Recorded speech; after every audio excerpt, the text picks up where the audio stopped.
Sometimes the hardest thing a father can do is look his son in the eye when he has nothing left to give. Theodore Hale knew that feeling well. At 54, he and his son Devon were homeless, sleeping in their truck, drifting through a dying town with only a toolbox between them and complete despair. Then they found an old diner, abandoned and forgotten.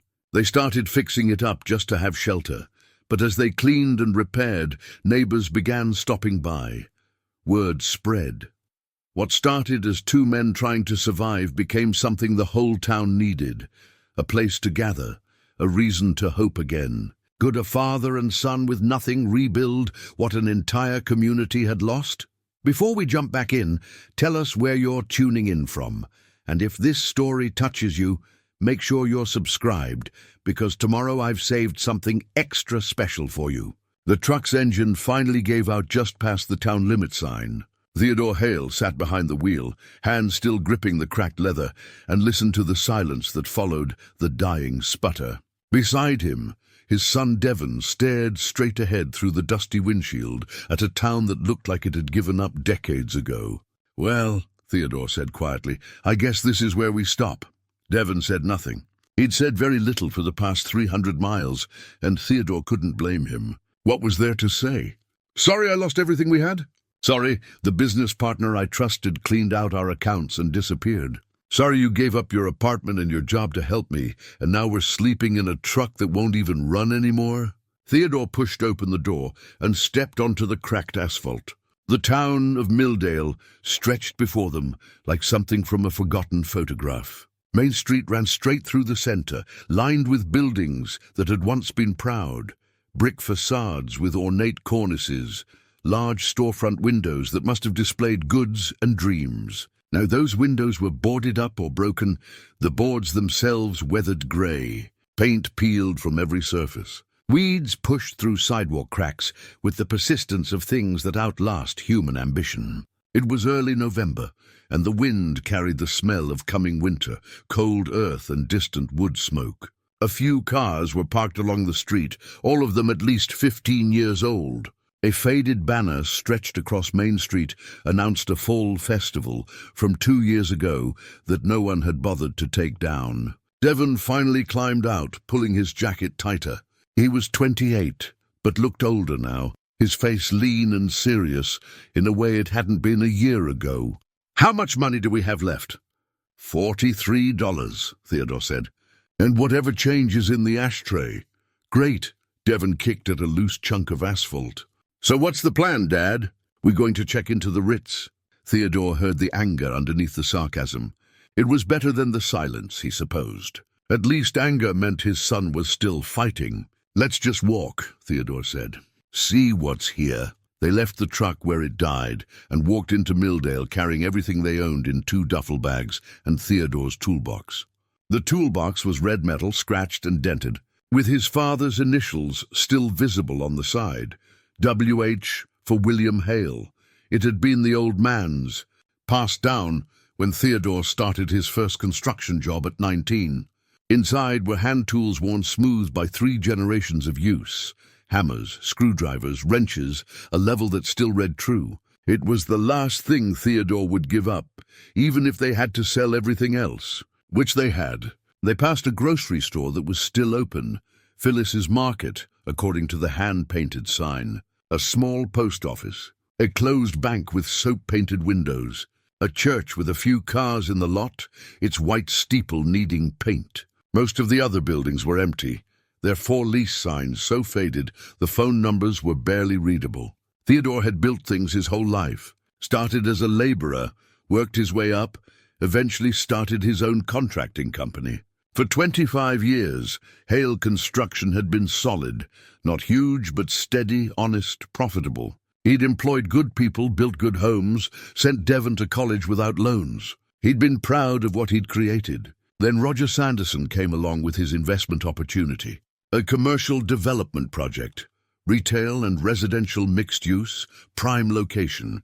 Roger had the connections, the permits, the vision. He just needed capital and a construction partner.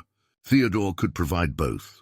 50-50 split, Roger said. Partners. Theodore put in everything. Refinanced his house, leveraged the business, convinced Devon to invest his savings too.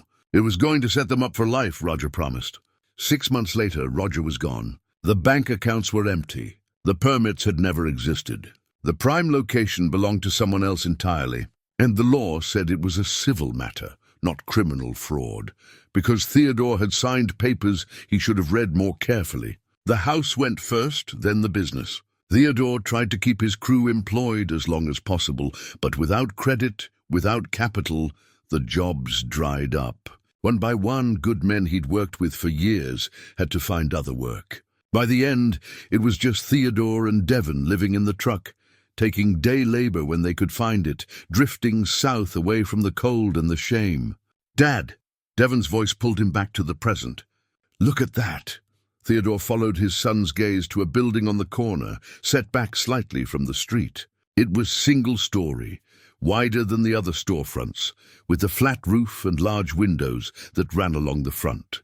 The windows were covered with plywood, and the front door was secured with a chain and padlock, but the structure looked sound. Above the door, barely visible through years of grime and fading, was a hand-painted sign, "Riverside Diner." Something in Theodore's chest tightened. He'd always loved diners.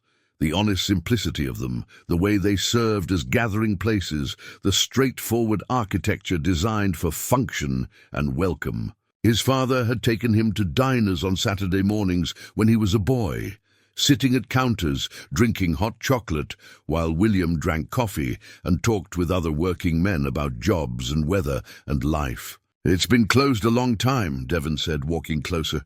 Theodore followed, studying the building with a contractor's eye. The foundation looked solid, the walls plumb. The roof sagged slightly in the middle, but not dangerously.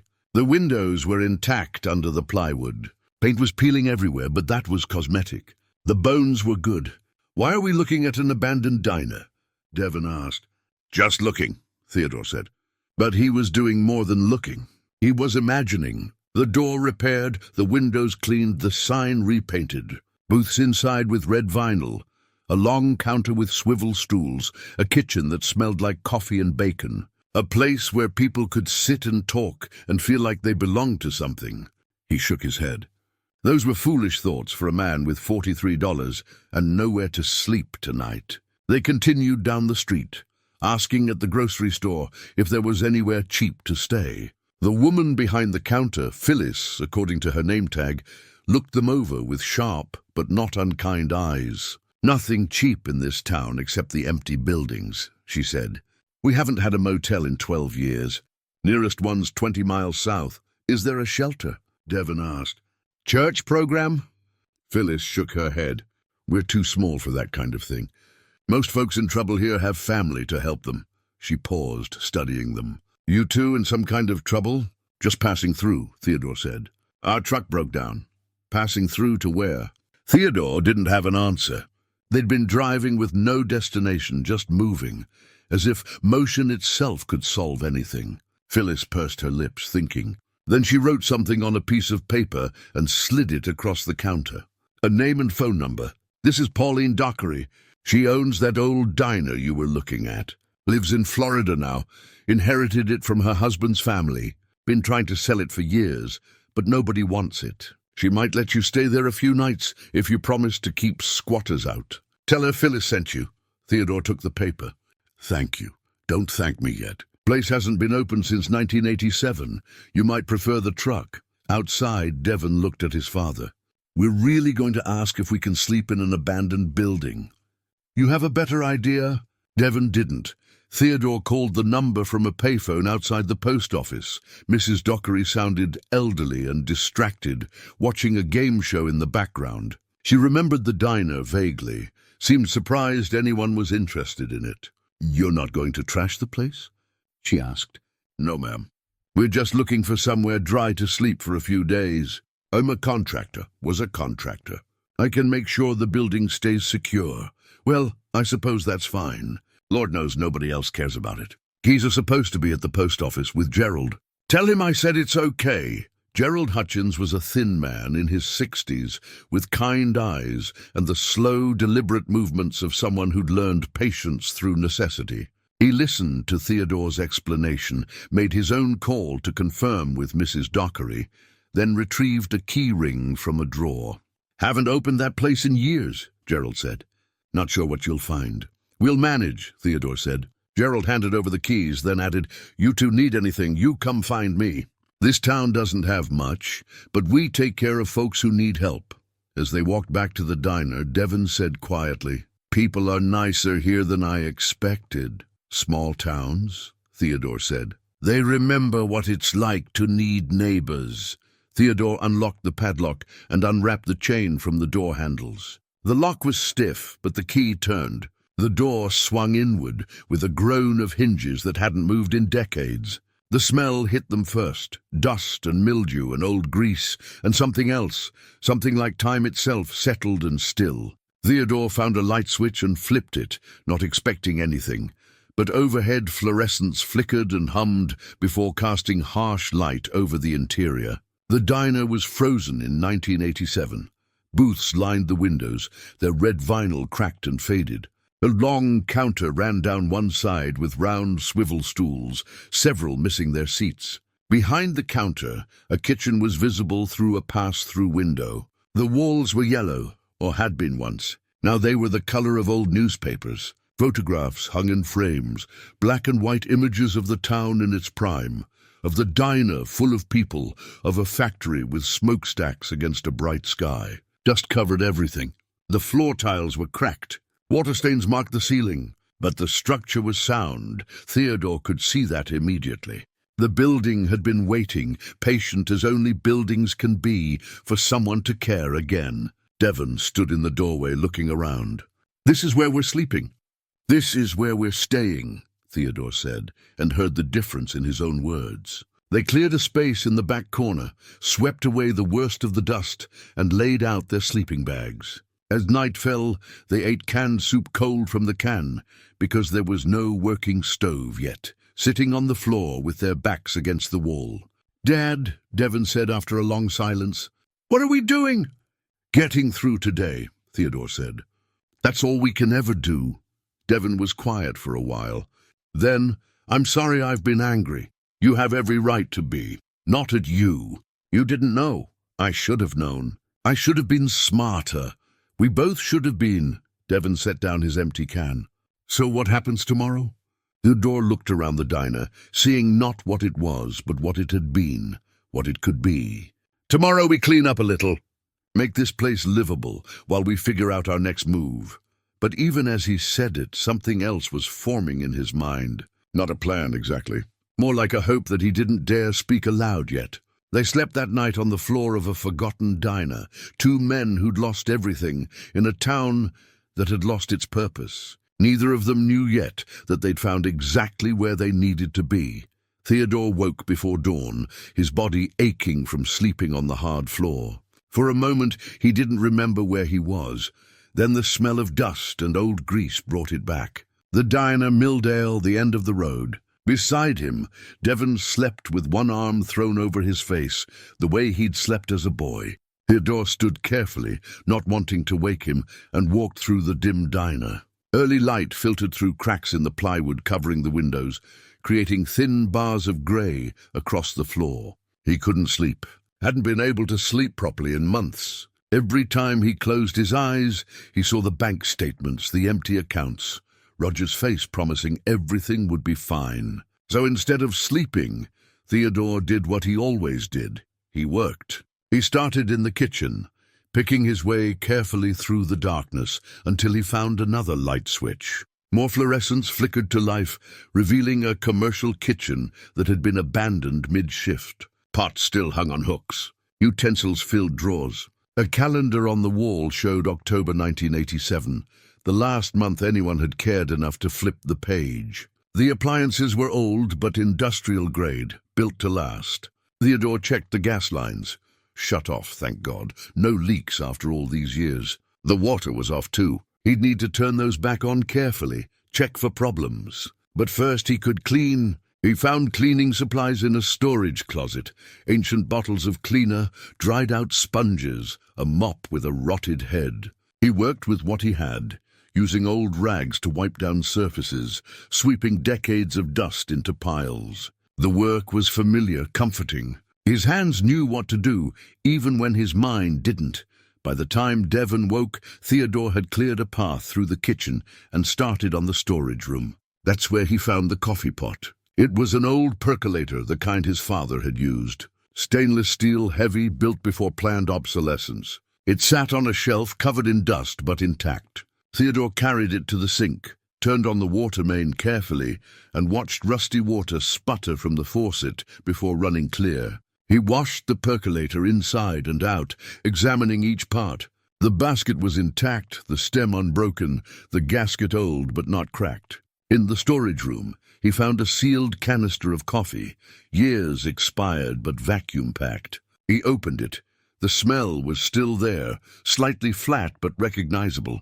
"What are you doing?" Devon stood in the kitchen doorway, hair standing up, looking young and lost. "Making coffee," Theodore said. "That thing hasn't worked in 40 years. Probably not." Theodore filled the percolator with water, measured in the coffee, assembled the parts. His hands moved with the muscle memory of 1,000 morning routines. He plugged it in, not expecting anything, but the heating element glowed red, and the water began to warm. They stood together in silence, watching the percolator. After a few minutes it began to perk. That distinctive bubbling sound, coffee rising through the stem, spreading its color and smell through the chamber. The smell filled the kitchen, rich and dark and impossible. Theodore poured 2 cups into mugs he'd washed. The coffee was weak and slightly stale, but it was hot and it was real. Devon wrapped both hands around his mug, steam rising into his face. "How did you do that?" Devon asked quietly. "Just cleaned it. That's all it needed." They stood drinking coffee in an abandoned diner's kitchen as morning light grew stronger through the dirty windows. Theodore felt something shift inside him, small but definite. A simple thing had been broken and he'd fixed it. That was all. But somehow it mattered more than it should. A knock at the front door startled them both. Gerald Hutchins stood outside holding a paper bag. Theodore unlocked the door and let him in. "Saw the lights on," Gerald said. "Figured you boys might be hungry." He held up the bag. "Just some bread and eggs, basics." "That's kind of you," Theodore said. "We can pay." "Didn't ask you to pay. Just being neighborly." Gerald looked around the diner, his expression softening. "Lord, I haven't been in here in years. Used to come every Saturday morning. Their hash browns were the best I ever had." "When did it close?" Devon asked. "October '87. Factory closed that summer. Textile mill. Employed half the town. Once that went, people started leaving. Diner held on a few months, but without customers there was no point." Gerald walked slowly through the space, touching a booth, the counter, seeing ghosts. "My wife and I had our first date here. I was 19, scared to death. Ordered the most expensive thing on the menu to impress her, a burger and a milkshake." He smiled at the memory. "Didn't have enough money to tip. The owner, Mr. Dockery, he saw and slipped me $1. I said every young man deserves a chance to impress a girl properly." Theodore listened, watching the old man's face. This wasn't just a building. It was a repository of lives lived, moments that mattered. "What happened to everyone?" Theodore asked. "The people who worked here?" "Scattered. Most of the young folks left for cities. The old ones stayed because they didn't know anywhere else. We're down to about 800 people now. Used to be 3,000. Gerald looked at Theodore. "You thinking of fixing this place up?" "I don't know what I'm thinking," Theodore said honestly. "Well, you got coffee working." "That's a start." Gerald headed for the door, then paused. "You need anything, you come find me at the post office. And welcome to Milldale for whatever that's worth." After Gerald left, Theodore and Devon stood looking at the bag of groceries. "We can't stay here," Devon said, but his voice lacked conviction. "Why not?" "Because it's not ours. Because we're homeless, Dad. We can't just fix up some random building and pretend we have a life. We have to be somewhere. Somewhere with a plan. Somewhere that leads to something." Theodore heard the fear underneath his son's words. Devon was 28 years old, and his father had destroyed his future. Every day they spent like this was a day Devon could have been rebuilding his own life instead of watching his father's fall apart. "You could leave," Theodore said quietly. Take what money we have left, get to a city, find work. You don't have to stay with me." Devon's face hardened. "Is that what you want?" "I want you to have a future." "Then stop talking about me leaving." Devon grabbed the bag of groceries and started pulling out items: eggs, bread, a small container of butter. "You want to fix this place up? Fine, but we do it right. We make a plan. We figure out what's actually possible instead of just cleaning randomly." Theodore nodded slowly. "Okay, and we start by making breakfast. Real breakfast, not coffee and sadness." Devon found a skillet and Theodore turned on the stove, a gas range that ignited after a few tries. They cooked eggs and toast together, working side by side the way they had in Theodore's old kitchen when Devon was young, before college, before everything got complicated. The eggs were perfect, simple, honest, made with care. They ate, standing at the counter, looking out at the empty diner. "We could clean the windows," Devon said. "Let some light in. We could fix that broken booth. Check the bathroom. Make sure the plumbing works." They were making a list without meaning to, finding purpose in the possibilities. Theodore looked at his son, saw the same thing he felt reflected there. Not hope exactly, but something close to it. The willingness to try, the understanding that doing something, anything, was better than doing nothing. "Your grandfather used to say, 'If you can make something with your hands, you're never truly poor,'" Theodore said. "We're still pretty damn poor, Dad, but we're making something." Devon smiled slightly. The first real smile Theodore had seen in months. "We're making breakfast in an abandoned diner. That's not exactly a business plan. It's a start," Theodore said. And somehow, impossibly it was. The work began simply. Theodore couldn't help himself. 30 years of being a contractor meant he saw problems that needed fixing everywhere he looked. A broken door hinge, cracked window panes, loose floor tiles.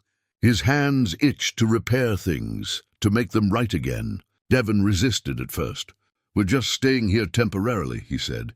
"We don't need to renovate the whole place."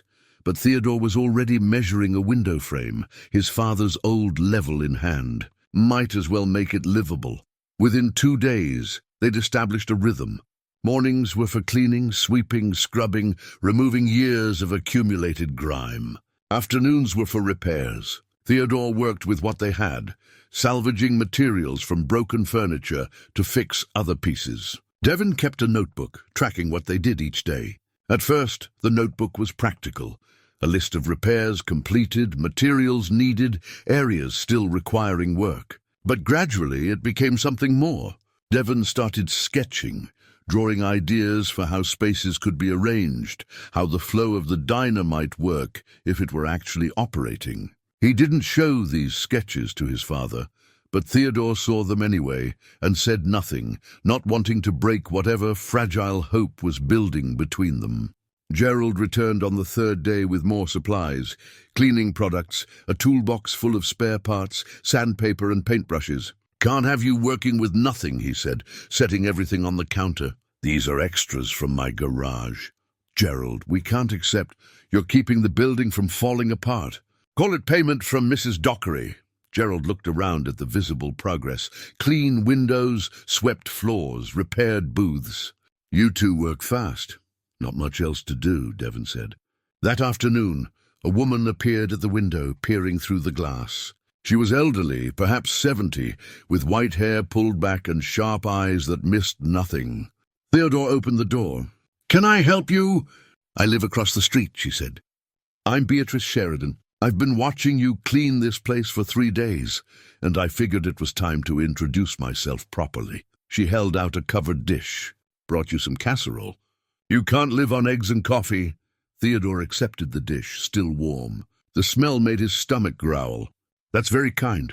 I'm Theodore Hale. This is my son Devon." Beatrice stepped inside without waiting for an invitation, her eyes sweeping over the space. "My lord," she said softly, "I haven't been in here since it closed. I taught high school English for 40 years, and I used to come here every Friday after school. Mr. Dockery would save me the corner booth and bring coffee without asking." She walked to that corner booth, running her hand over the cracked vinyl. "I had my first date with my husband here. Stanley, he passed 10 years ago. He was so nervous he spilled his water twice. She smiled at the memory. The waitress Betty, she was so sweet about it, brought him a fresh glass and winked at me like we were in on a secret together. Theodore watched her, understanding better now what Gerald had tried to explain. This wasn't just a building. It was the geography of people's lives, the setting where their stories had unfolded. "We're just fixing it up a bit," Devon said. "While we're staying here." "And then what?" Beatrice asked. Devon didn't have an answer. Beatrice left them with the casserole and a bag of cleaning supplies. Good ones, not the half-empty bottles they'd been using. "You need anything, I'm in the White House directly across the street. And if you're going to be here a while, you should probably introduce yourselves to Phyllis properly. She runs the only grocery store, and she knows everything that happens in this town." After she left, Devon and Theodore ate the casserole sitting at the counter. It was chicken and rice, perfectly seasoned, made with care. "People keep giving us things," Devon said. "Small town," Theodore replied. "They take care of each other. We're not part of the town. We're just passing through." But even as Devon said it, Theodore could hear the uncertainty. Were they still passing through? They'd been here almost a week now. They'd established routines, made progress, started to know people's names. The next morning, Theodore started on the counter. The surface was scarred and stained, but underneath was solid wood. He began sanding, working methodically, the way his father had taught him. Devon joined him after breakfast, and they worked in companionable silence, the rasp of sandpaper the only sound. "Dad," Devon said after a while, "what are we doing here?" "Really?" Theodore kept sanding. "I don't know. We can't stay forever. We don't own this place. We don't have jobs. We have maybe $20 left." "I know. So what's the plan?" Theodore set down his sandpaper and looked at his son. "The plan is to keep doing what's in front of us. That's all I've got right now." "That's not a plan. That's just avoiding reality." "Maybe." Theodore picked up the sandpaper again. "But reality's been pretty hard lately. Maybe avoiding it for a little while isn't the worst thing." Devon was quiet for a long time. "Then this counter, it's like the one Grandpa built. In your first house." Theodore's hands stilled. He'd been thinking the same thing, hadn't realized Devon would remember. "You were only 6 when we sold that house. I remember sitting at it watching Grandpa work. He'd let me help sand it. He did. He'd tell these long stories while we worked. I didn't understand half of them, but I loved listening anyway." Theodore felt something tight in his chest loosen slightly. He said working with your hands gave you time to think, that the repetitive motion freed up your mind for what really mattered. "What really mattered?" Devon asked. "People, relationships, the stuff you can't hold but can't live without." They returned to sanding, the rhythm of it soothing. Theodore thought about his father, about the lessons he'd tried to pass down, about how he'd tried to pass those same lessons to Devon, and whether he'd succeeded or just failed in a different way. That evening, Devon stayed up late with his notebook. Theodore pretended to sleep, but watched his son sketching by flashlight. The drawings were detailed now, booth arrangements, kitchen layouts, even menu ideas. Devon was planning something, though he wouldn't admit it yet. The next day brought more visitors. Otto Vandenberg, a handyman in his 50s, arrived with spare plumbing parts. "Heard you might need these," he said, and stayed to help Theodore repair the bathroom. Florence Drummond, the high school principal, came by with 3 students who needed community service hours. They spent the afternoon washing windows and clearing debris from the back lot. With each person who helped, the diner became more real. The windows let in light now.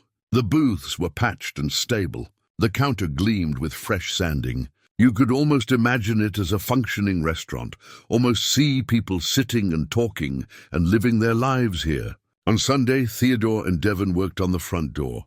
The wood was solid, but the hinges were rusted through. They removed the door carefully, carried it to the parking lot, and began the meticulous work of stripping, sanding, and refinishing. "I used to be angry at you," Devon said suddenly, "when everything fell apart. They blamed you for being stupid, for trusting Roger." Theodore kept sanding. "You had every right to be angry. I was angrier at myself. I saw the red flags too. I knew something felt wrong about that deal, but I didn't say anything because I didn't want to question you. Devon's hand stilled. We both made mistakes. We did. So maybe we both deserve a chance to make something better. Theodore looked at his son, seeing not the boy he'd raised but the man he'd become, thoughtful, capable, willing to forgive. Maybe we do, Theodore said quietly. They finished the door as the sun set, rehung it with new hinges Otto had provided, and watched it swing smooth and true. It was a small thing, just a door, just repairs. But it felt like more than that. It felt like a beginning. Theodore found the jukebox on a Tuesday morning, hidden beneath a canvas tarp in the corner near the restrooms. He pulled the cover away and revealed a Wurlitzer from the early 1960s, chrome and colored glass, curved and elegant, a piece of art as much as a machine. "Devon, come look at this!" His son emerged from the kitchen where he'd been checking the gas lines. When he saw the jukebox, his face lit up. "Is that real?" "Looks like it." Theodore crouched down, examining the mechanism through the glass front. Records still sat in their slots, visible through the curved window. Probably hasn't played since the place closed. Can we fix it? Theodore smiled at the we. A week ago, Devon had been resistant to fixing anything. Now he was asking about repairing a jukebox. We can try. They spent the morning carefully disassembling the machine, laying out parts on a clean towel like surgeons. The mechanism was intricate. Gears and levers, electrical contacts and mechanical selectors. Theodore worked slowly, methodically, while Devon took notes on how everything fit together. The belt that drove the turntable had rotted away completely. The needle was broken. Several electrical contacts were corroded, but the motor still turned, and the records themselves, protected inside their glass case, looked playable. "We need parts," Devon said, studying his notes. "Otto might have something. Or we could try the hardware store. Is there one still open?" "I saw one 2 blocks over. Looked pretty dusty, but the sign said open." They walked to Milldale Hardware, a narrow storefront squeezed between 2 empty buildings. Inside, the aisles were crammed with inventory that looked like it had been there for decades. The owner, a man in his 70s named Horace, emerged from the back. "Help you, gentlemen?" Theodore explained what they needed. Horace listened, then disappeared into the back room. He returned with a box of old belts, various sizes, and a collection of needles for record players. "Been holding on to these for 30 years, Horace said. "Figured someday somebody might need them. Take what works." $5 for the lot. Theodore counted out 5 precious dollars from their dwindling cash. As Horace made change, he asked, "You're the fellows fixing up the old diner." "Word travels fast. Word's about all we got for entertainment around here." Horace smiled. "Folks are curious. We've seen plenty of empty buildings, but nobody's tried to bring one back to life before." Back at the diner, they spent the afternoon installing the belt and replacing the needle. Devon cleaned each electrical contact with fine sandpaper, while Theodore adjusted the mechanical selector. The work required patience and precision, exactly the kind of task that made time disappear. By late afternoon, they were ready to test it. Theodore plugged it in, selected a record at random, and pressed the button. Nothing happened. Devon's face fell. Theodore checked the connections, adjusted the belt tension, tried again. Still nothing. "Maybe the motor's dead," Devon said. "Maybe." Theodore sat back, frustrated. They'd spent hours on this, and for what? They didn't need a jukebox. They needed jobs, money, a future. This was just a distraction from... The motor hummed to life. The mechanical arm moved, selected a record, lifted it, placed it on the turntable. The record began to spin. The needle dropped. Sam Cooke's voice filled the empty diner, warm and hopeful. "Don't know much about history, don't know much biology." Theodore and Devon stood frozen, listening. The sound was scratchy but clear, and impossibly miraculously beautiful. Music in a place that had been silent for decades. Devon started laughing, actual genuine laughter. Theodore felt his own chest loosen, something heavy lifting. They'd made something work. They'd brought sound back to silence. The front door opened. Beatrice stood there, her hand over her mouth, tears streaming down her face. "I heard it from across the street," she whispered. "I heard the music." She walked into the diner like someone entering a church, her steps slow and reverent. When Sam Cooke finished, she said, "Play another one, please." Theodore selected another record. This time it was Patsy Cline, "Crazy," and Beatrice closed her eyes, swaying slightly. "Stanley and I danced to this song," she said, "right here in this diner. It was raining outside, and we were the only customers, and Mr. Dockery played this for us." She opened her eyes. "I haven't heard it in 20 years. She began to dance, alone in the empty space, her movements slow and practiced. Theodore watched, understanding that they'd done more than repair a machine. They'd opened a door to memory, to lives lived, to moments that mattered. By evening, word had spread. Gerald came by, then Phyllis from the grocery store. Stanley Wallace, the Korean War veteran, arrived with 2 friends. They stood around the jukebox like it was a miracle, taking turns selecting songs, sharing memories attached to each one. "This was our song," Gerald said when Unchained Melody played. "My wife's favorite. She passed 4 years ago." Florence Drummond brought her sister Iris, a woman in her 30s with kind eyes and a quick smile. Iris looked around the diner with professional interest. "This place has good bones," she said to Devon. "You've done remarkable work." "It's mostly my dad," Devon said. "He's the one who knows what he's doing. But you're the one keeping track, planning ahead." She nodded toward his notebook, visible on the counter. "That's important too." They talked while music played and older folks shared stories. Iris was a nurse at the county hospital, practical and straightforward. She asked about their plans, and Devon found himself being honest. They didn't have any, not really. They were just staying here, fixing things, trying to figure out what came next. "Sometimes that's enough," Iris said. "Just showing up and doing the work in front of you." As the evening wound down and people left, Theodore stood at the counter watching Devon talk with Iris by the door. His son looked lighter than he had in months, animated, present in a way he hadn't been since everything fell apart. Beatrice approached Theodore quietly. "You've given us something precious," she said. "This town's been dying for so long. We forgot what it felt like to have something worth gathering for. It's just a jukebox." "No, dear. It's a heartbeat. This place had one once and now it does again, because of you." She patted his hand. "Don't underestimate what that means." After everyone left, Theodore and Devon sat at the counter in the quiet diner. The jukebox stood silent now, but the air still felt charged with music. "People really care about this place," Devon said. "They do. What happens when we have to leave?" Theodore didn't have an answer. They couldn't stay forever in a building they didn't own, surviving on charity and goodwill. Eventually, reality would intrude. Eventually, they'd have to face their situation honestly. But not tonight. "Let's just get through tomorrow," Theodore said. "That's all we can ever really do." Devon nodded slowly. He opened his notebook and began writing, not notes about repairs this time, but something else. Theodore saw sketches of menu items, calculations of costs, ideas for operating hours. His son was planning something, building something in his mind before committing it to words. Theodore left him to it and walked to the jukebox, running his hand over the smooth chrome. His father had always said that work was prayer, that creating something good was its own justification. Maybe he'd been right. Outside, Milldale slept under a clear November sky. Inside the riverside diner, 2 men sat with their separate thoughts, brought together by loss and held together by the work of their hands. Tomorrow would bring new challenges, new uncertainties. But tonight, they'd made music play where there had been only silence. And that was enough. The morning after the jukebox came to life, Theodore found something else in a storage drawer.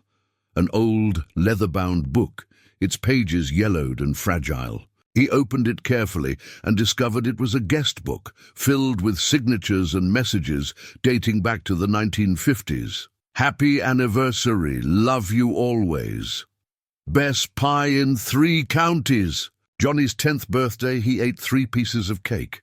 Simple messages, ordinary lives, documented in fading ink. Theodore spent an hour reading through it, touching the past through the handwriting of people long gone or moved away. These were the moments people chose to preserve. Celebrations, milestones, simple joy. The diner had been the backdrop for countless lives. He placed the book near the entrance with a handwritten note. Sign in. Be part of the story. That afternoon, Gerald arrived with 3 other men, all carrying tools. Heard you might need some help with the bigger repairs, he said. Boys, this is Theodore and Devon. Theodore, Devon, this is Otto, Stanley, and Horace. Otto, the handyman who donated plumbing parts, stepped forward. That back door needs replacing. Got one in my garage that'll fit. Within an hour, they were all working, replacing the door, patching the roof where it sagged, fixing the cracked tiles Theodore and Devon hadn't been able to manage alone.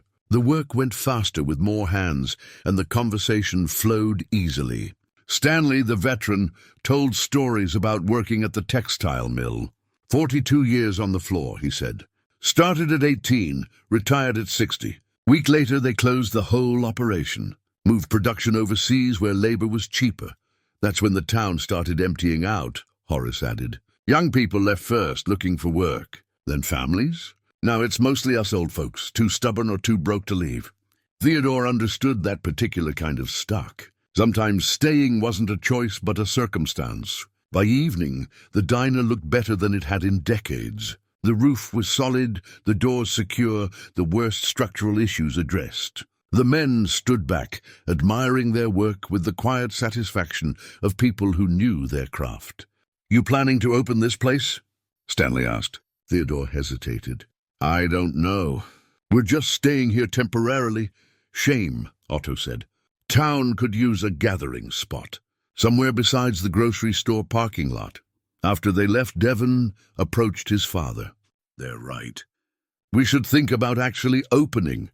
Devon, we can't run a restaurant. We don't have money, equipment, supplies, or any idea what we're doing. We could start small. Breakfast only, limited menu. Devon pulled out his notebook, showed pages of calculations. I've been working on this. If we can get basic supplies on credit from Phyllis, if we keep the menu simple, if we charge fair prices, if is doing a lot of work in those sentences. Everything's an if. Dad, that's all life is, a series of gambles on uncertain outcomes. Devon's voice was intense. But at least this is a gamble where we're building something instead of just surviving day to day. Theodore wanted to say yes, wanted to believe they could make this work. But he'd believed before. Believed Roger, believed the investment would pay off, believed he could protect his son from hardship. He'd been wrong about everything. Let me think about it, he said. That night, Theodore sat alone in the diner after Devon had gone to sleep. He held his father's photograph, a small black-and-white image kept in his wallet, creased and worn from years of carrying. It showed William Hale standing in front of a small house, his first solo construction project, pride evident in his stance. Theodore had been 12 when that photo was taken. His father had let him help with the trim work, teaching him to measure twice and cut once, to take pride in precision. William had built a good business, provided for his family, retired with dignity. Theodore had lost everything. The weight of that failure pressed down on him in the darkness. He'd taken his son's savings, his son's future, and gambled it away on a conman's promises. Now Devon wanted to gamble again, wanted to believe they could build something from nothing in a dying town with no prospects. What if they failed? What if this was just another mistake, another dream that would crumble? Movement near the stairs made him look up. Devon stood there in his sleeping bag, watching. Can't sleep? Devon asked. Just thinking. Devon came and sat beside him. For a long moment neither spoke. Then Devon said, I know you're scared. I'm terrified, Theodore admitted, of failing you again.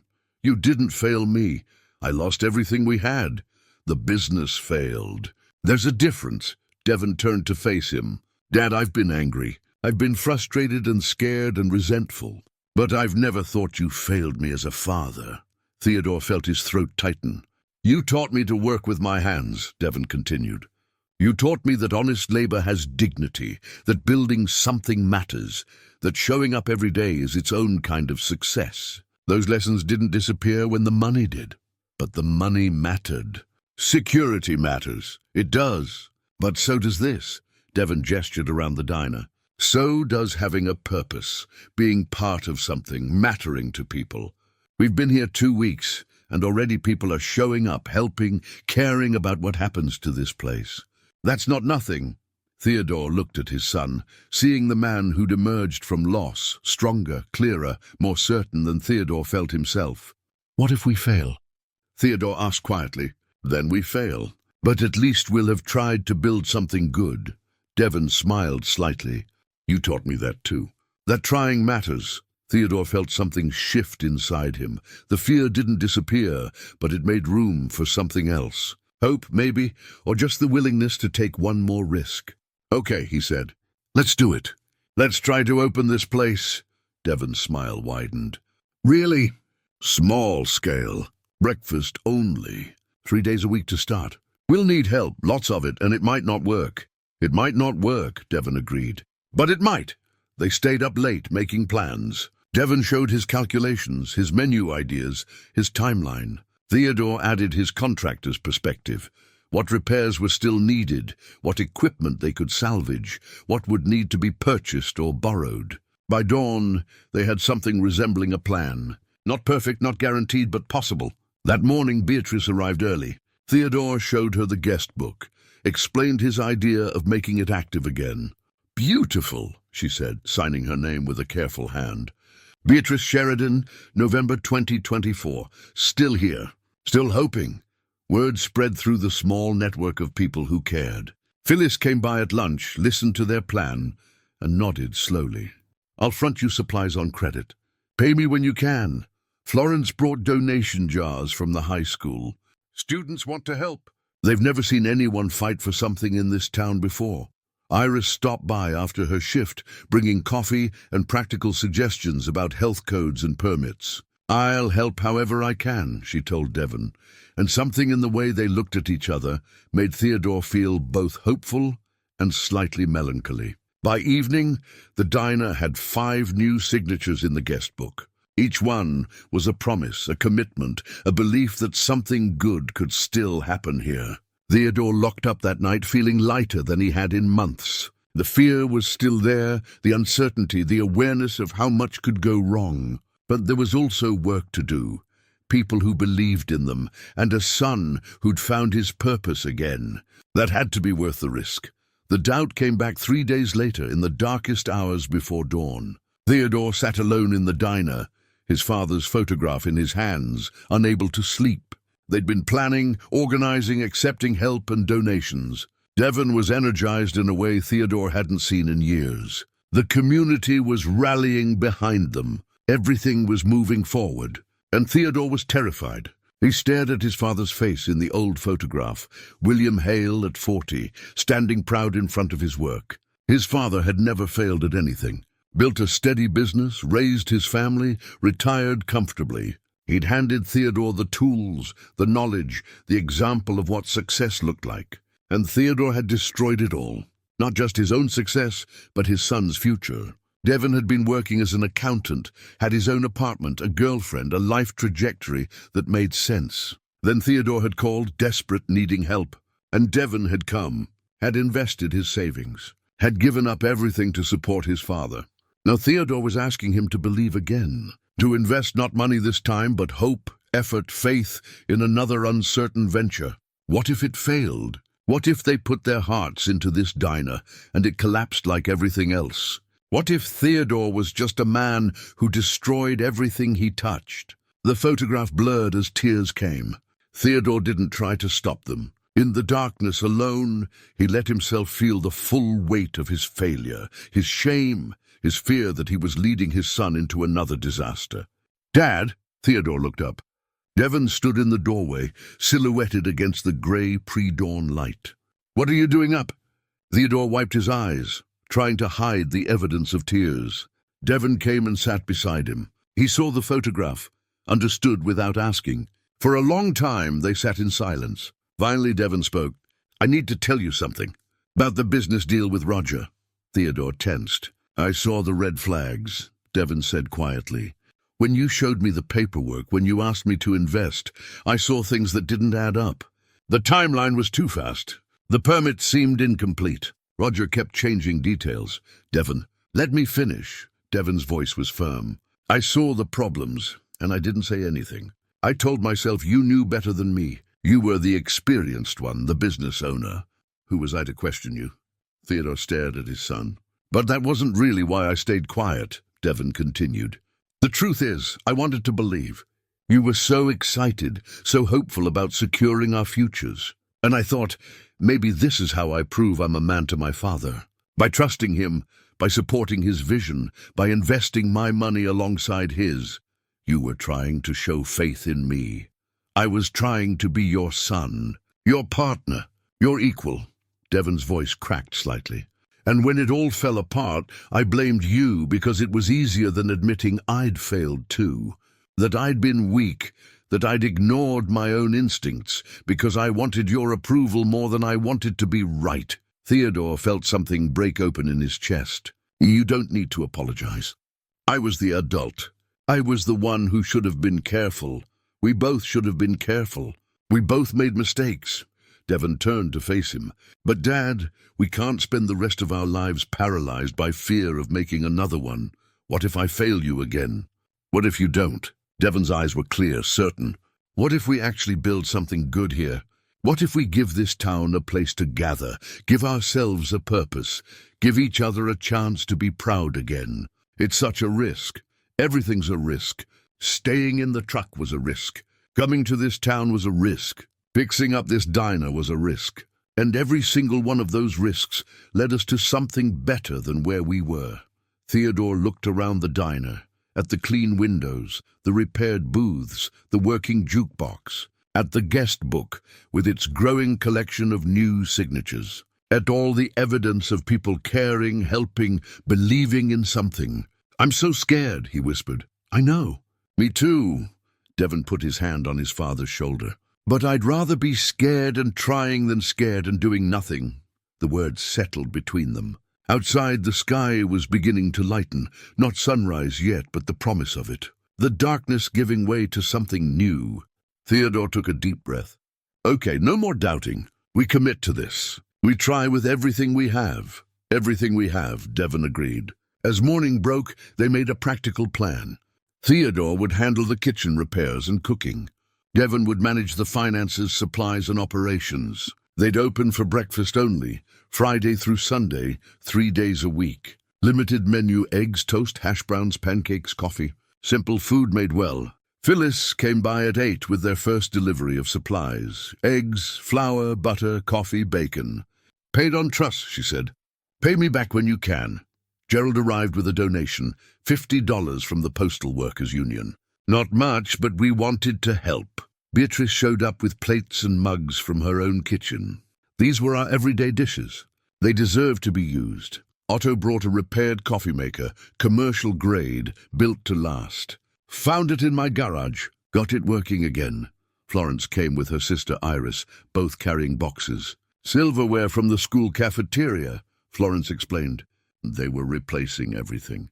This stuff still works fine. Iris lingered after Florence left, helping Devon organize the kitchen.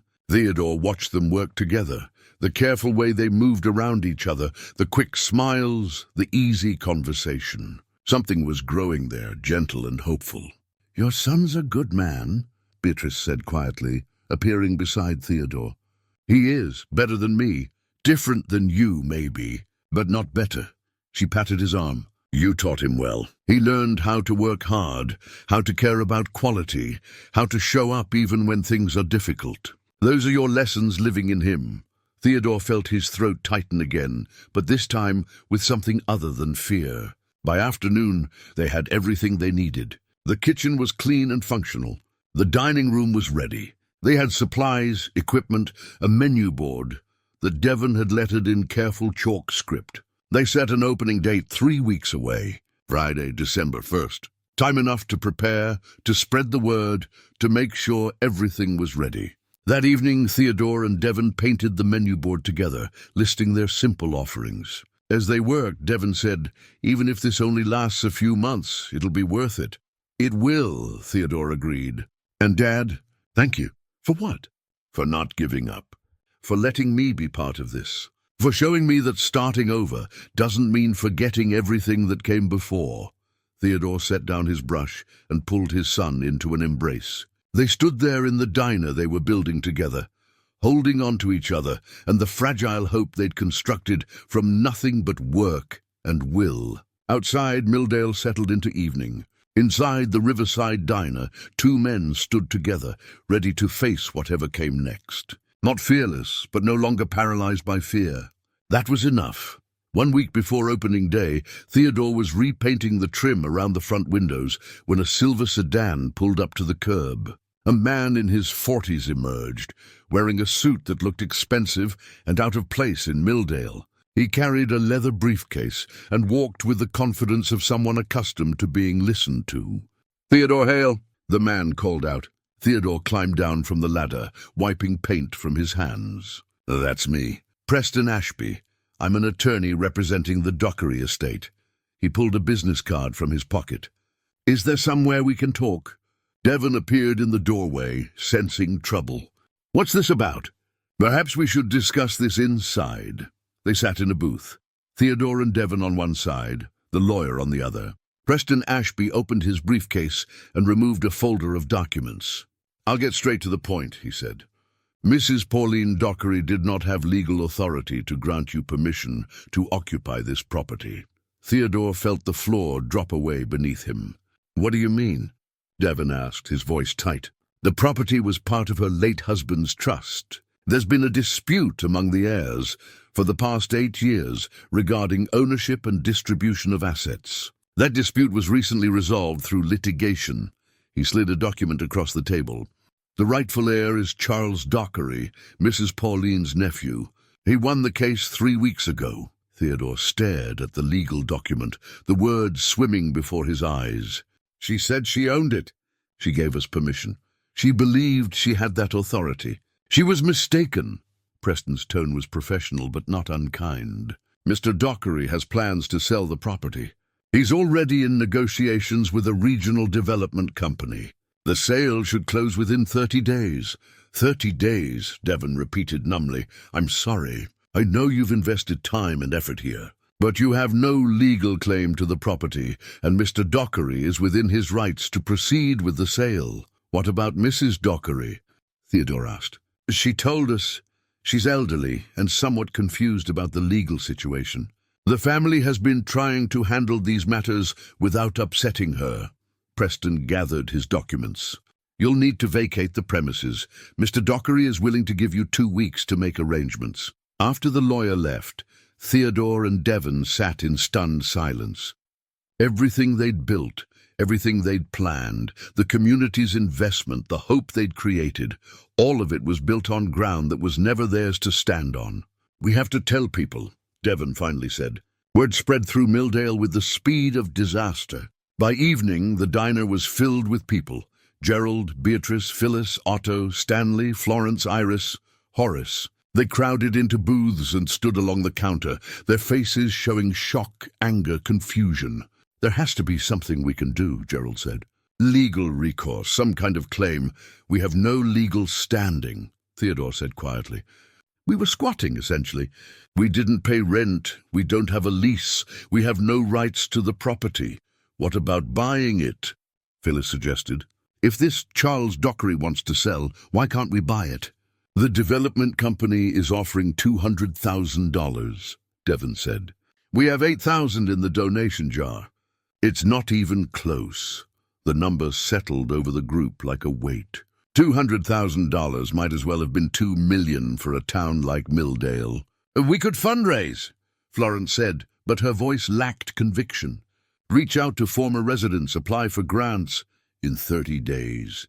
Otto shook his head. "Not possible." Stanley stood up, his face angry. "So we just give up? Let some development company come in and build another chain restaurant nobody needs? What choice do we have?"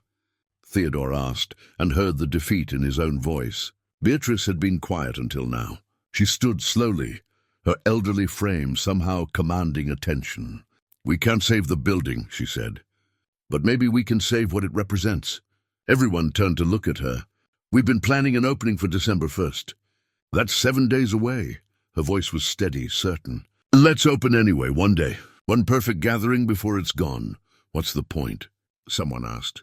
"The point is dignity," Beatrice said firmly.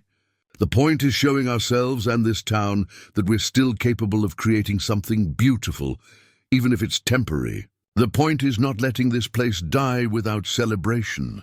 Theodore felt tears, threatening again. The futility of it seemed crushing, all that work for one day. But Devon spoke up. She's right. We didn't do this to own property. We did it to build something that mattered, to give people a place to gather. That matters whether it's for one day or 1 year. It's just delaying the inevitable, Theodore said. All of life is delaying the inevitable, Dad. Devon's eyes were bright with determination. But the delay is where we actually live.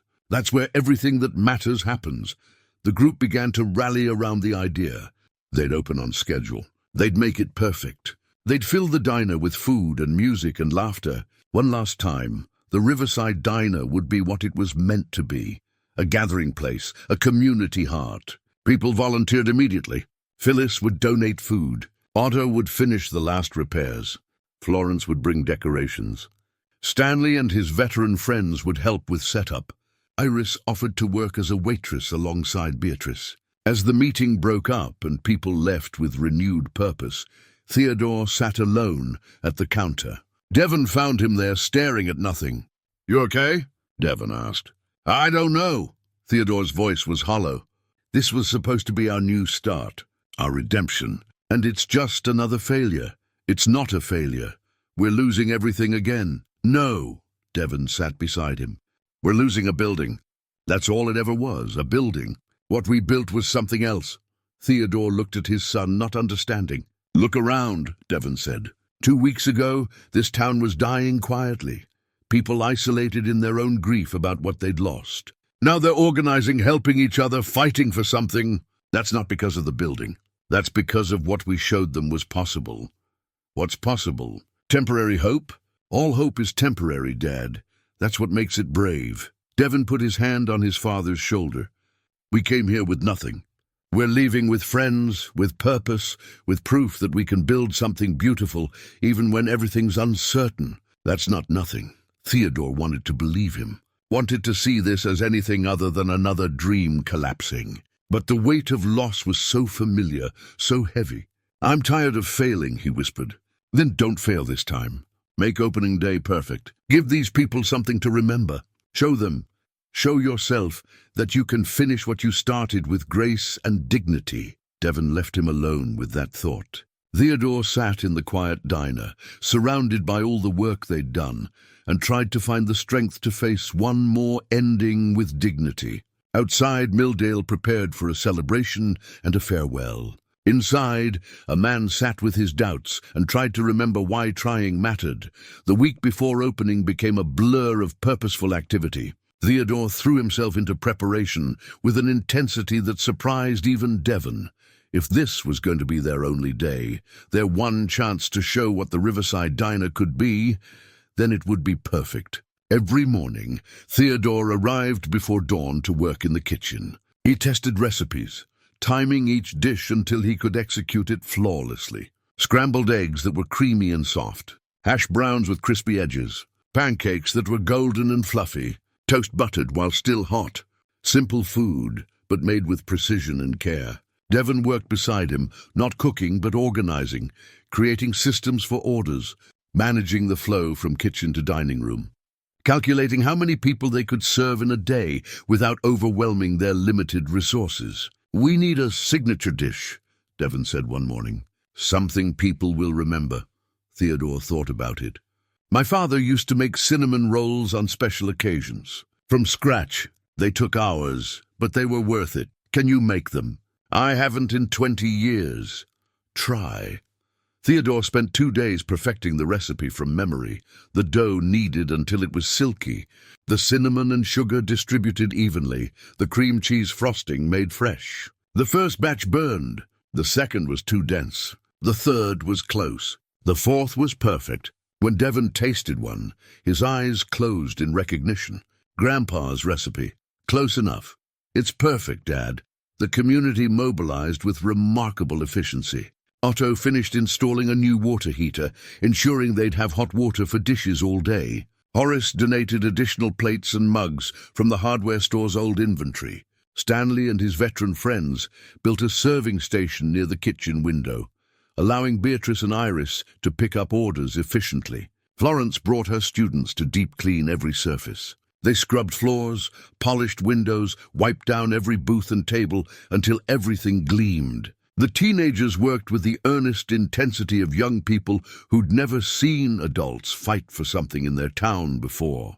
"This matters to them," Florence told Theodore. "You've shown them that caring about something isn't naive or pointless. That's a gift." Phyllis arrived with 3 large boxes of supplies: coffee, flour, eggs, bacon, everything they needed. When Theodore tried to discuss payment, she waved him off. "Consider it my investment in one perfect day."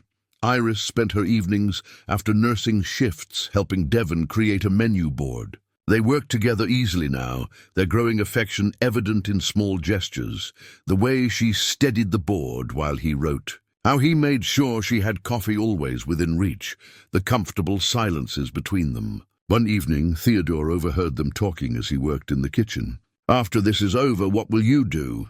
Iris asked Devon. "I don't know. Find work somewhere. Keep moving. You could stay. Milldale needs people who care. There's nothing here for us. No jobs, no future. There's community. That's something."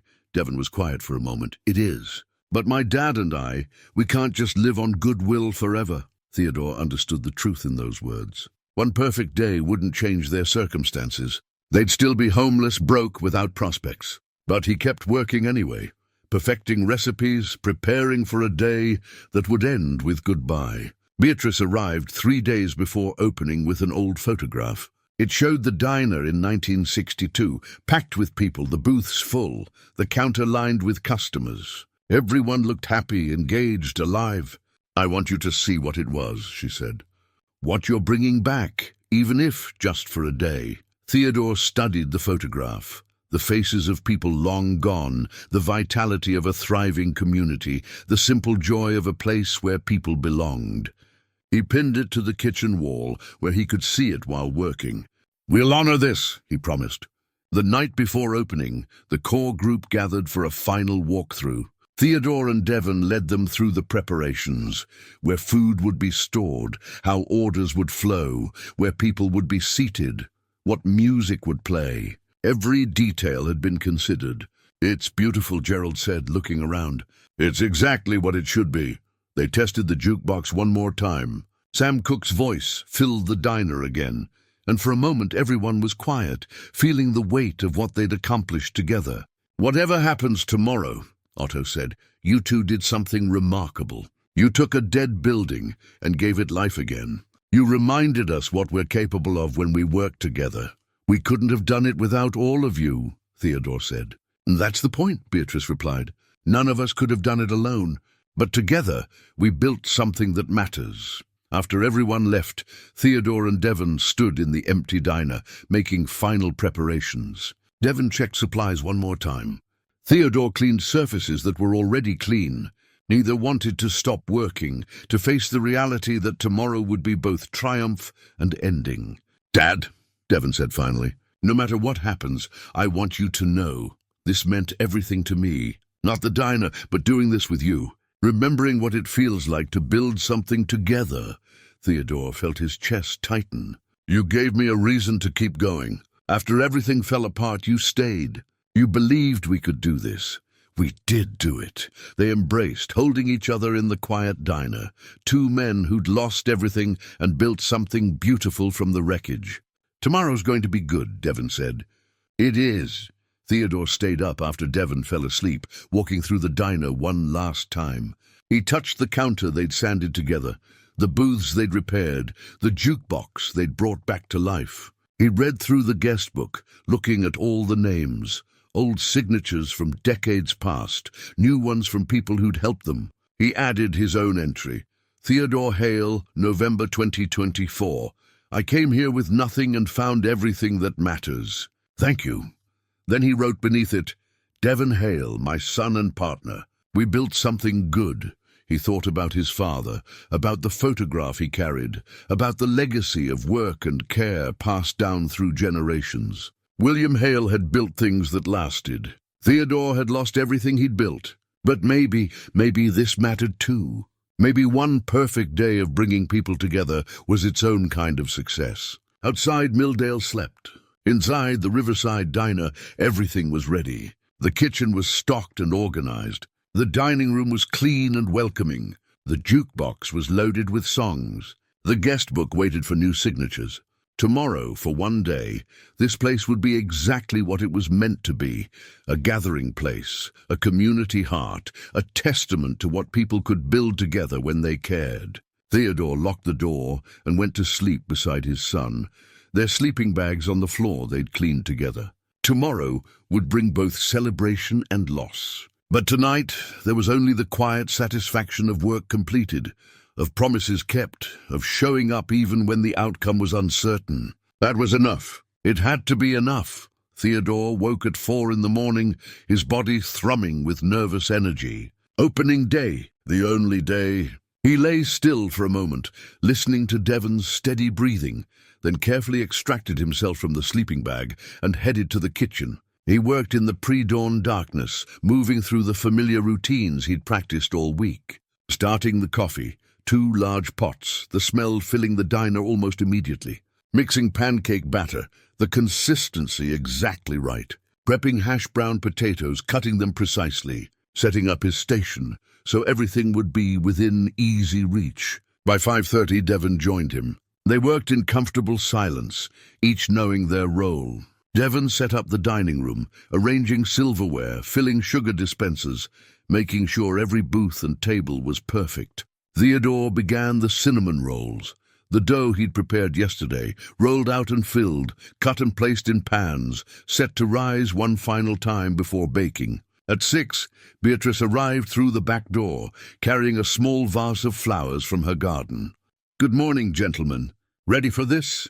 "As ready as we'll ever be," Theodore said. Beatrice put on an apron, tied back her white hair, and surveyed the dining room with the eye of someone who'd spent years serving others. "It's perfect," she pronounced. Iris came at 6:30, also in an apron, also ready. She and Devon exchanged a look, nervous excitement and something more. She squeezed his hand briefly before taking her position. At 7, Theodore slid the cinnamon rolls into the oven. The smell would draw people in, Beatrice had predicted. The smell of home, of care, of something made with love. 7:30. Theodore checked everything one final time. The griddle was hot. The eggs were ready. The bacon was laid out. Coffee was fresh and hot. Devon stood by the door, hand on the lock. Beatrice and Iris waited, ready to serve. The jukebox was queued up, waiting. 8 o'clock. Opening time. Devon unlocked the door and flipped the hand-painted sign from close to open. Theodore selected the first song on the jukebox, Sam Cooke, "What a Wonderful World," and music filled the diner. For 30 seconds, nothing happened. Theodore felt his heart sink. What if nobody came? What if all this preparation was for an empty room? Then Gerald appeared at the door. He was dressed in a suit, a real suit, probably the one he wore to weddings and funerals. His hair was neatly combed. He carried a small bouquet of flowers. "First customer?" Gerald asked, smiling. "First and most welcome," Theodore said, his voice thick. Gerald stepped inside, and behind him a line appeared. 20 people, 30 more. Phyllis with her husband, Otto and Horace, Stanley with 6 other veterans, all in their dress uniforms, Florence with her students, families Theodore had never met, elderly couples, young parents with children, people who'd heard about the diner, who wanted to be part of this one perfect day. They flooded in, filling booths, taking stools at the counter, creating a warm buzz of conversation and laughter. Beatrice and Iris moved efficiently, seating people, pouring coffee, taking orders. Devon managed the chaos with calm competence, calling orders to Theodore, keeping track of everything. Theodore cooked. He fell into the rhythm he'd practiced, his hands moving with precision and care. Eggs scrambled in butter, seasoned perfectly. Hash browns pressed onto the hot griddle until they were crispy and golden. Pancakes poured in perfect circles, flipped at exactly the right moment. Bacon laid out in strips, cooked until just crisp. Each plate was composed with attention. Food arranged with care, garnished with a small parsley sprig Beatrice had brought. This was his craft, his offering, his way of saying thank you to people who'd given him hope when he had none. The timer chimed. Theodore pulled the cinnamon rolls from the oven, perfect golden brown, the cream cheese frosting going on while they were still hot, melting into the warm dough. The smell was transcendent. He plated the first one carefully, added a fork, and carried it himself through the kitchen door to where Beatrice sat at the counter. She'd insisted she would eat after the rush, but Theodore wanted her to have the first plate, the first perfect offering of the day. "First customer gets the owner's special attention," Theodore said, setting the plate before her. Beatrice looked at the cinnamon roll, then at Theodore, and tears spilled down her cheeks. "It's beautiful. So are you," Theodore said. "Thank you for believing in us." She took a bite, closed her eyes, and smiled through her tears. "Stanley would have loved this. He would have been so proud of what you've done." Theodore squeezed her hand briefly, then returned to the kitchen. There was work to do. The morning became a blur of purposeful activity. Orders came steadily, breakfast plates, cinnamon rolls, endless cups of coffee. The jukebox played continuously, creating a soundtrack of nostalgia and joy. People lingered, talking across tables, reconnecting with neighbors they'd been avoiding, sharing stories and laughter. Theodore could hear it all from the kitchen. The sound of community, of people remembering what it felt like to belong to something. This was what the diner had been, what it could be again, if only for this one day. Devon appeared at the kitchen window, his face flushed with excitement. "Dad, we're running low on hash browns. There's more in the cooler. Bottom shelf. Table 6 wants to know if you can make the cinnamon rolls to go. They want to take some to their mother who couldn't come. Tell them yes. We'll box them up. The place is packed. There's a wait now." Theodore looked through the pass-through window at the crowded dining room. Every seat was taken. People stood talking by the jukebox. Children ran between tables laughing. The veterans' table was loud with conversation and old stories. A young couple sat in the corner booth, holding hands across the table, looking at each other the way people do when everything is new and possible. This was it. This was what they'd built. Not a business, not a property, but a moment of connection, of community, of remembering what mattered. "Keep them coming," Theodore said. "We'll feed everyone who shows up." By noon, they'd served over 100 people. The initial rush had settled into a steady flow, some leaving, new people arriving, a constant rotation of faces and stories. A local reporter appeared, taking photographs, interviewing customers. The high school newspaper sent a student journalist who sat at the counter, filling a notebook with observations. Gerald brought his wife, introducing her to Theodore. Otto's adult children drove in from 2 towns over. Former residents who'd heard about the opening returned to see the diner alive again, to remember what they'd left behind. And through it all, Theodore cooked. Each plate made with care, each meal an offering, each dish a small act of love for people who'd shown him kindness when he had nothing. This was what his father had meant about work being prayer. This was what mattered, not success or failure, not permanence or ownership, but the act of showing up and doing something good for others. One perfect day. That's all they'd get. But what a day it was. By 2 o'clock, the lunch crowd had arrived. People who'd heard about the opening and wanted to experience it before it was too late. The diner was fuller than it had been all morning, every surface occupied, conversations overlapping into a warm symphony of human connection. Theodore wiped sweat from his forehead and kept cooking. His body ached from standing, his hands were raw from the heat, but he didn't slow down. Devon appeared at the window regularly, calling orders, his face bright with something Theodore hadn't seen in over a year, pure joy. Then Theodore noticed something new on the counter, a large glass jar that hadn't been there before. A handwritten sign was taped to it, "Save the Riverside Diner." "Devon," Theodore called. "What's that?" His son glanced over. "I don't know." "Someone put it there." Theodore watched through the kitchen window as people noticed the jar. Gerald pulled out his wallet, slipped in what looked like a 20. Phyllis added bills from her apron pocket. Stanley and his veteran friends pooled their money and stuffed it in together. Parents gave their children dollars to contribute. The jar began to fill. Theodore felt his throat tighten. They were trying. Even knowing it was impossible, they were trying to save something that mattered to them. At 3 o'clock, during a brief lull, Devon came to the kitchen and counted the jar. His hand shook slightly as he tallied the bills and checks. $8,300, he said quietly. In 5 hours. Theodore leaned against the counter, overwhelmed. It was nowhere near the $200,000 they needed, but it represented everything these people had. Their grocery money, their savings, their faith in something worth fighting for. It's not enough, Theodore said. I know, but Dad, look what they're doing. They're not giving up. Theodore had to step outside.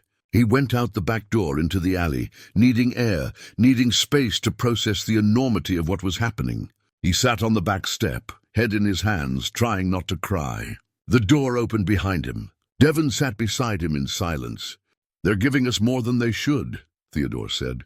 More than they can afford. They're not giving us money. They're saying thank you. Theodore looked at his son. For what? We're losing this place. Everything we built is going away. We gave them back something they'd forgotten, Devon said. We showed them they still matter to each other, that their town is worth fighting for, that caring about something isn't foolish. His voice was intense. That's worth more than a building, Dad. Before Theodore could respond, the back door opened again. Gerald stood there looking apologetic. Sorry to interrupt, but there's someone here to see you. Says his name is Charles Dockery. Theodore and Devon exchanged a glance, then went inside.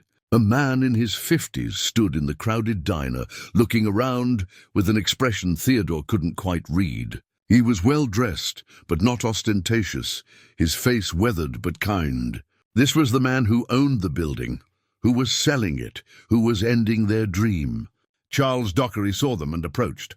Mr. Hale, I'm Charles Dockery. I know who you are, Theodore said more harshly than he intended. Can we talk? Privately? They sat in the back booth away from the crowd. Charles looked uncomfortable, his hands folded on the table. I need to be honest with you, he began. When I won the legal case for this property, all I saw was money. My aunt had been fighting me for years, and I was angry. I just wanted to sell it and be done with the whole mess. Theodore said nothing. I called the development company this morning. Told them I wanted to come see the property one more time before we finalized everything. Charles looked around the diner. I didn't expect this. We're just trying to give people one good day before you tear it down, Devon said, his voice tight. I can see that. Charles watched as Beatrice served a family, as children laughed, as the jukebox played. My uncle used to talk about this place. He loved it. Said it was the heart of the town. I never understood what he meant. I thought he was just being sentimental about an old building. He turned back to Theodore. But it's not about the building, is it? No, Theodore said quietly. It's not. Charles was quiet for a long moment. Then I called the development company from my car. Told them the deal is off. Theodore's breath caught. What? I can't sell it to them. Not after seeing this, understanding what it means. Charles leaned forward. But I also can't afford to keep an empty property. I'm not wealthy. I'm a high school teacher. This was supposed to be my retirement fund. So what are you saying? Devon asked. I'm saying, what if the town bought it? What if we formed a cooperative and the community owned it together? Charles pulled out a notebook where he'd been doing calculations. The development company was offering $200,000. He'd accept $150,000 from the town. And I'll hold the property for 6 months, no rent, no fees, while you raise the money. Theodore couldn't speak. Devon's eyes were wide. You'd do that? Devon finally asked. My uncle loved this place. He'd want it to live again properly. And what you've done here, Charles gestured around. This is what he always dreamed it could be. Gerald, who'd been listening nearby, immediately started organizing. We can do this.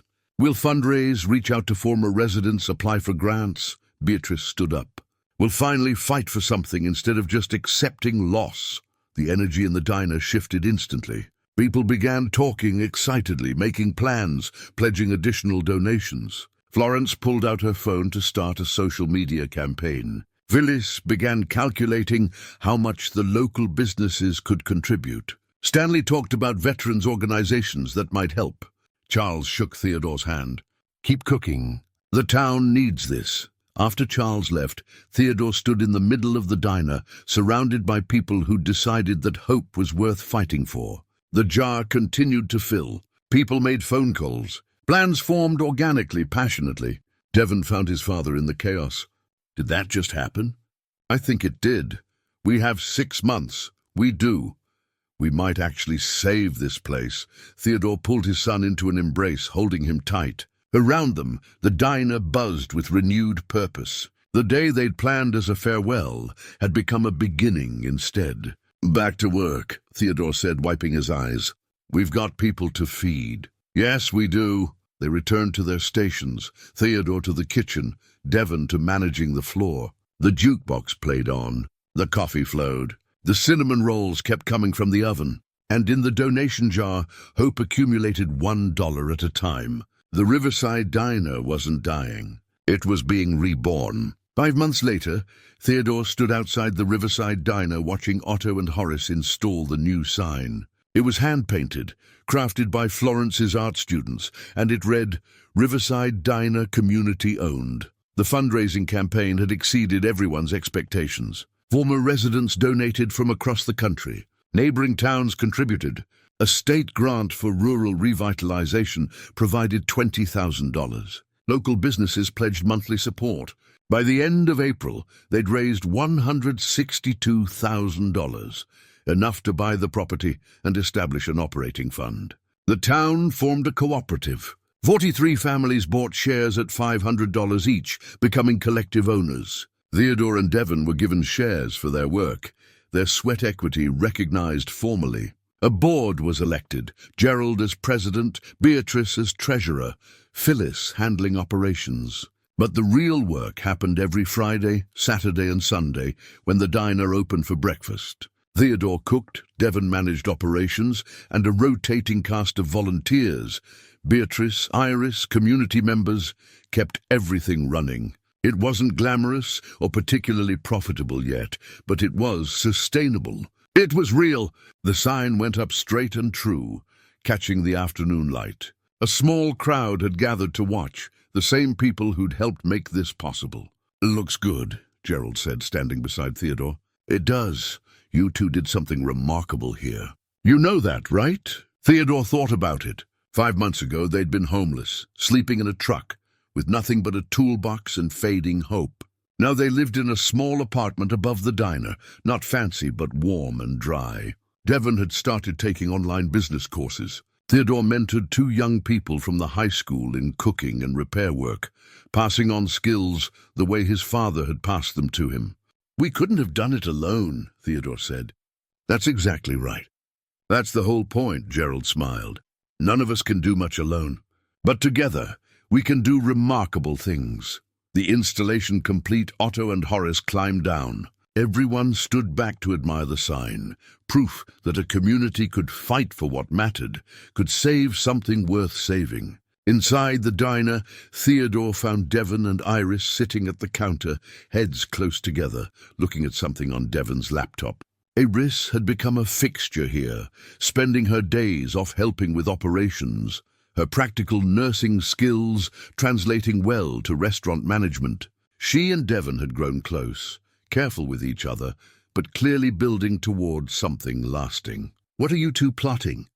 Theodore asked. Expansion plans, Devon said, grinning. Iris thinks we should add lunch service in 6 months if the breakfast keeps growing.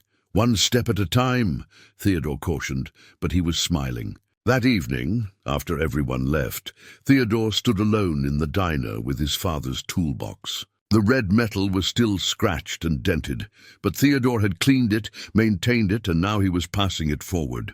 He'd asked Justin, one of the high school students he mentored, to come by. The young man arrived promptly, curious and slightly nervous.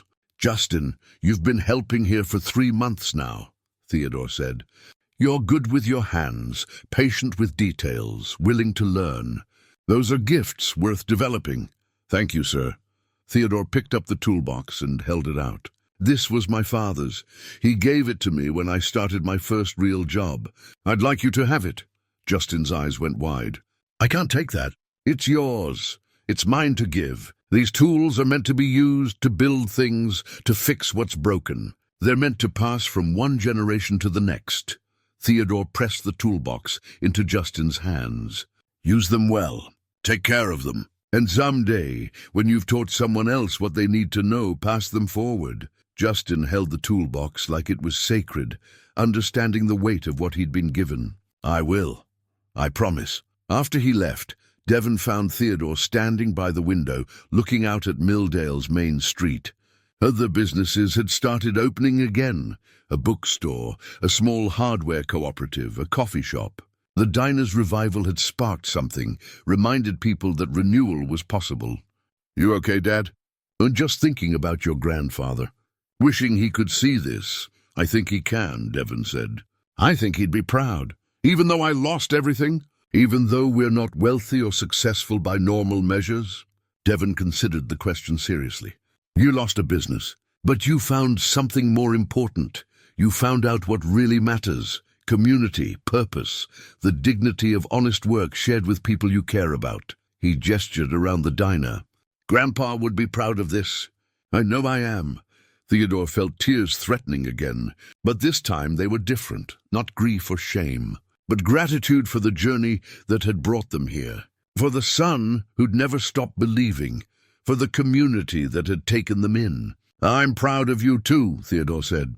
You've become a better man than I ever was. I became the man you taught me to be. They stood together in the diner they'd built from nothing, surrounded by evidence of what persistence and community could create. The guest book now had hundreds of signatures. The jukebox played every weekend. The kitchen Theodore had restored fed people who'd become friends, neighbors, family. Outside, darkness settled over Milldale, but the diner's lights glowed warm and welcoming, visible from blocks away.